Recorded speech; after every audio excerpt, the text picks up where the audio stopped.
good morning to all of you. Today's my presentation topic is data definition language.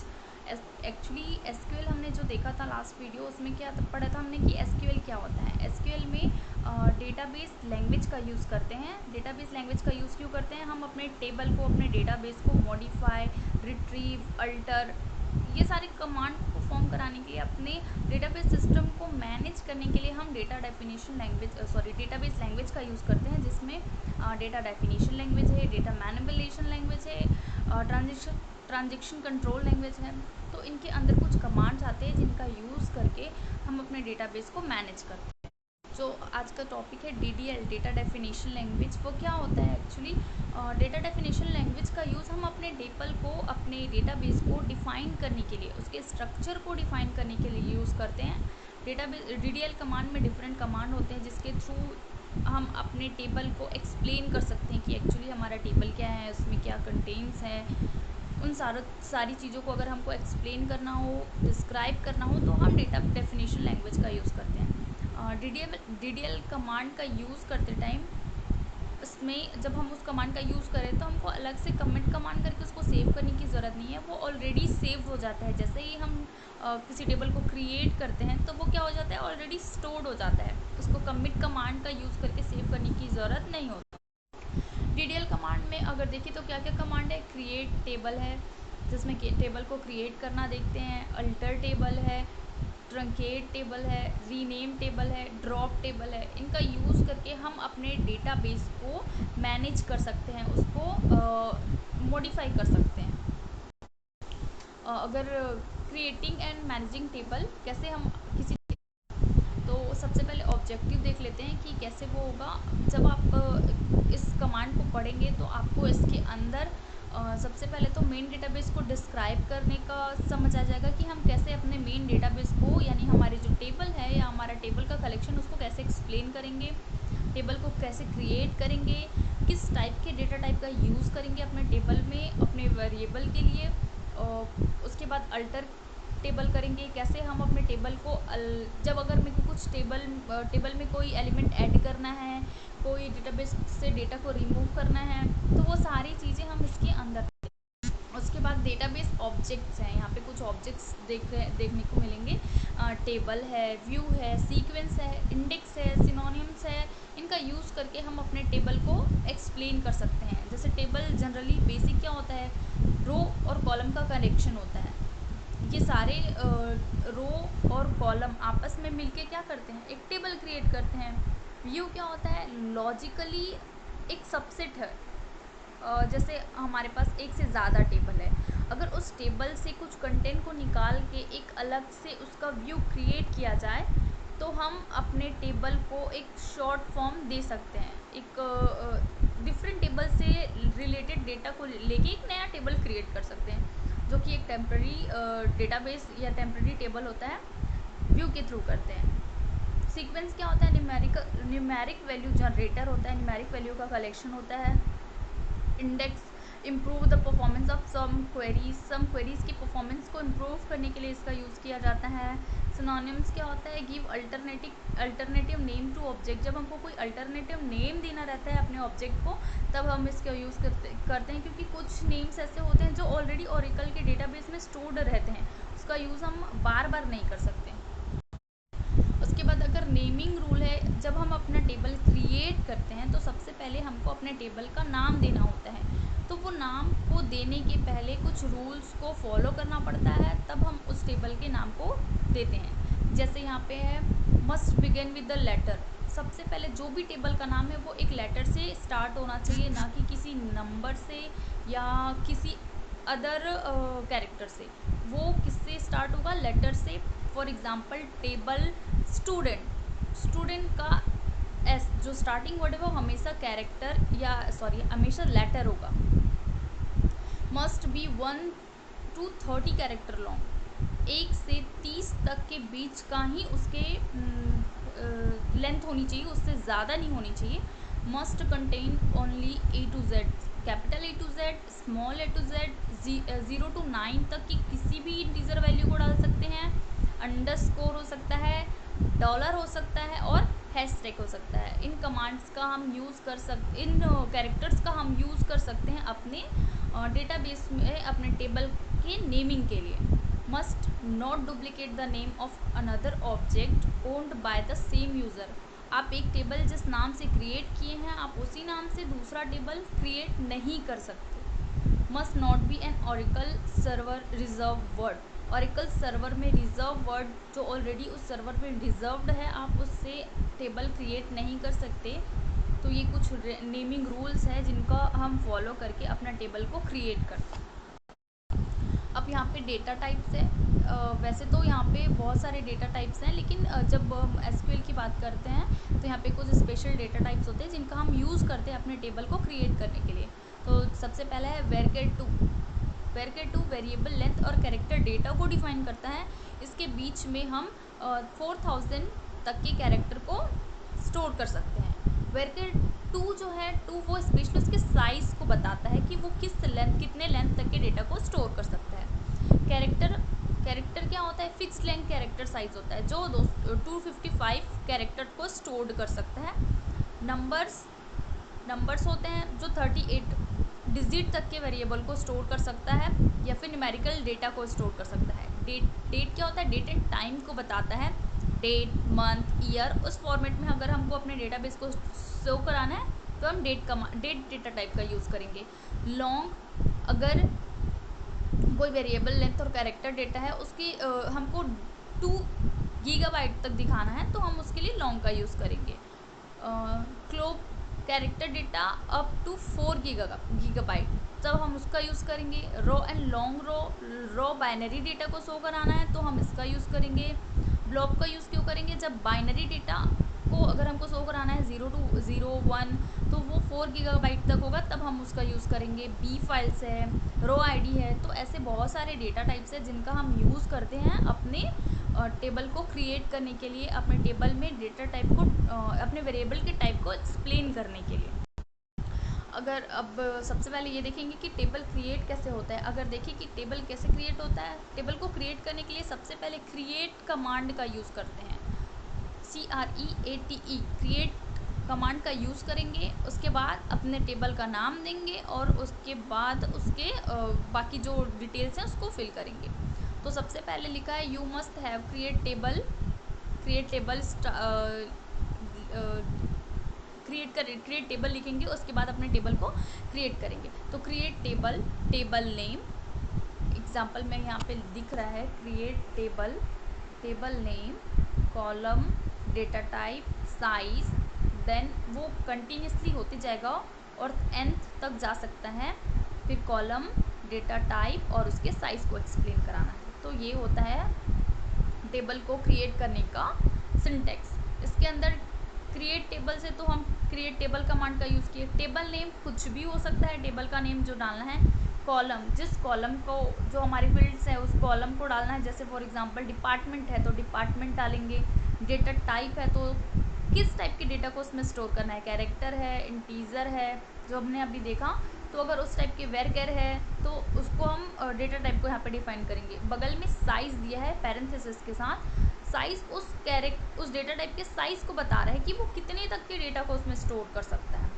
तो ये इस type से हम अपने डेटाबेस में टेबल को क्रिएट कर सकते हैं। क्रिएटिंग टेबल का ये एग्जांपल है, देखिए यहाँ पे क्रिएट टेबल डिपार्टमेंट, हमने डिपार्टमेंट करके एक टेबल क्रिएट किया। डिपार्टमेंट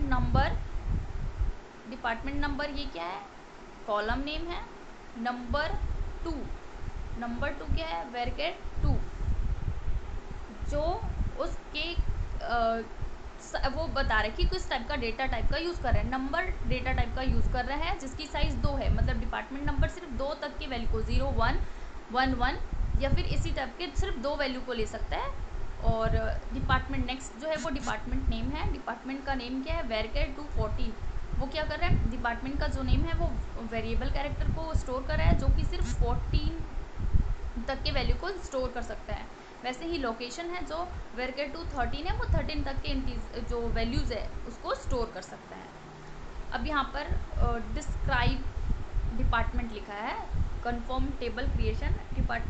डिस्क्राइब डिपार्टमेंट को अगर हम देखें तो क्या है यहाँ पर हमने जो टेबल क्रिएट किया है वो नीचे शो हो रहा है, department number, D name, department name और लोकेशन। ये हमने अभी कोई कांस्टेंट नहीं दिया तो वो नल है। नंबर 2 वेरकेर 14 वेरकेर 13। तो इस तरीके से क्या हुआ, हमारा जो टेबल है वो क्रिएट हो गया।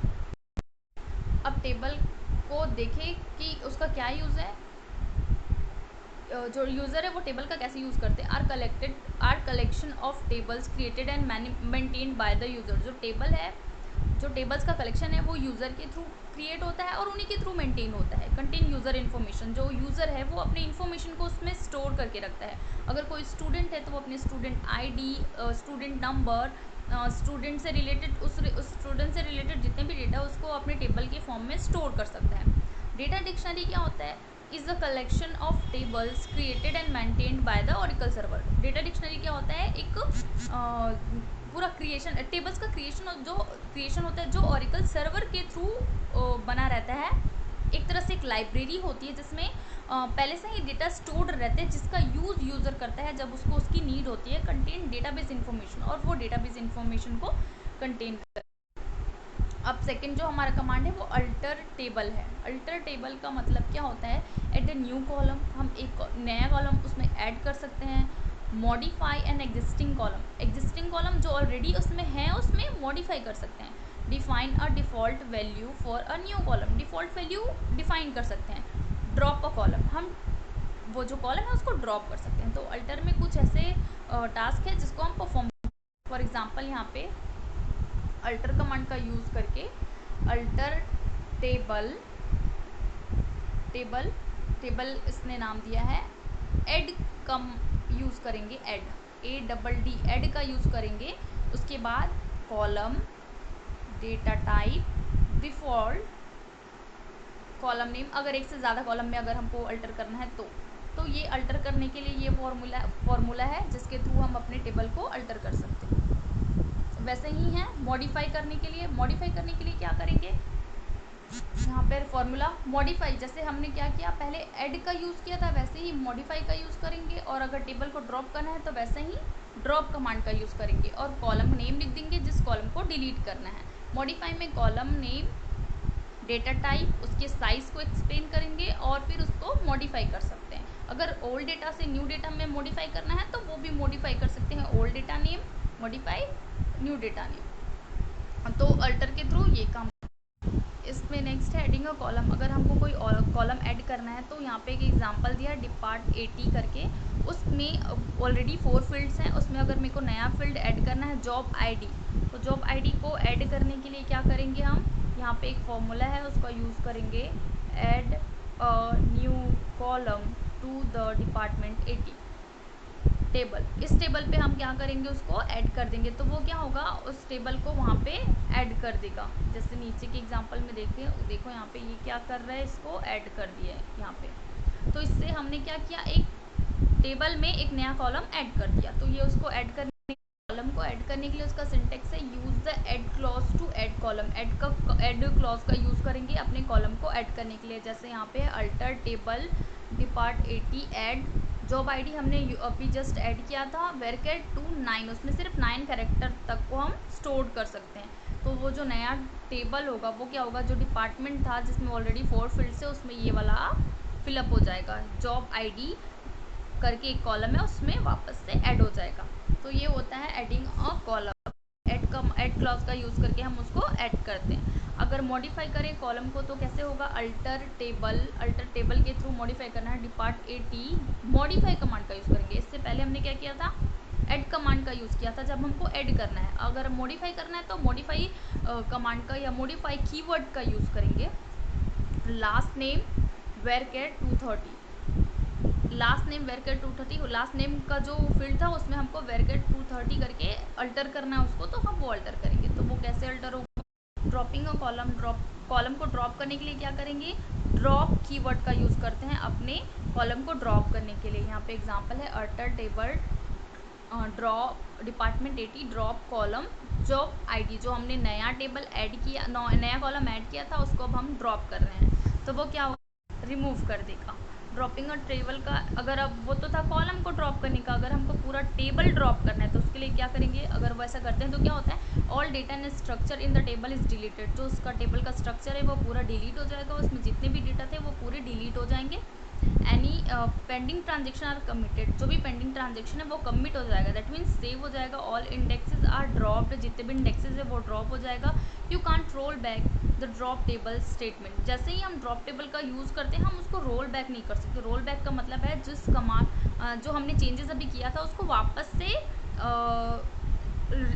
से वैसे ही लेके आना। जैसे हम कंट्रोल Z का यूज़ करते हैं सिस्टम में अपने जो हमने टास्क परफॉर्म किया था उसको वापस से बैक करने के लिए, वैसे ही इसमें क्या होता है, रोल बैक का यूज़ करते हैं। अगर टेबल को ड्रॉप करना है तो ड्रॉप टेबल कमांड का यूज़ करेंगे और टेबल का नाम लिख देंगे, वो टेबल कम्प्लीटली ड्रॉप हो जाएगा।